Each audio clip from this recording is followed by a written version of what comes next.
हनुमान जी ने वाल्मीकि से पहले लिखी रामायण को इसलिए समुद्र में फेंक दिया था क्योंकि उन्होंने वाल्मीकि जी को अपनी रामायण देखकर निराशा और दुखी पाया था। वाल्मीकि जी को लगा था कि हनुमान जी द्वारा लिखी रामायण उनकी रचना से बेहतर है और उनकी रचना उपेक्षित हो जाएगी। हनुमान जी ने वाल्मीकि जी की चिंता को समझा और विनम्रता से अपनी रचना को समुद्र में विसर्जित कर दिया ताकि वाल्मीकि जी की रामायण को अधिक सम्मान मिले।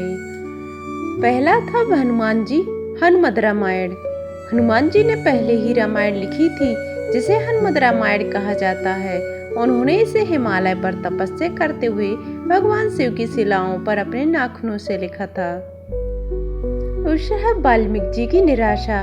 जब वाल्मीकि जी ने अपनी रामायण के साथ भगवान शिव के पास गए तो उन्होंने देखा कि हनुमान जी की हनुमद रामायण पहले से ही वहाँ है।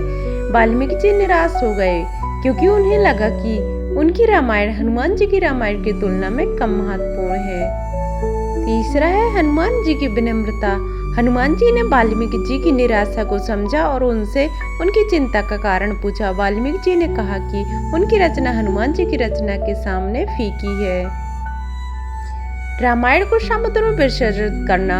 हनुमान जी ने अपने हनुमद रामायण को समुद्र में विसर्जित कर दिया जो कि वाल्मीकि जी के सामने था। ऐसा इसलिए किया ताकि वाल्मीकि जी की रामायण को अधिक महत्व मिले और उन्हें कोई भी निराशा न हो।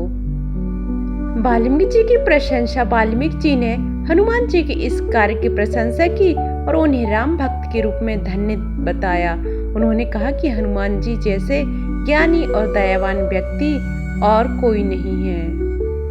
निष्कर्ष। हनुमान जी ने वाल्मीकि जी के प्रति अपने सम्मान और प्रेम को प्रदर्शित करने के लिए अपनी हनुमद रामायण को समुद्र में विसर्जित कर दिया था। ऐसा करके उन्होंने वाल्मीकि जी की रचना को अधिक महत्व दिया और यह सुनिश्चित किया कि उनकी रचना को अधिक सम्मान मिल सके।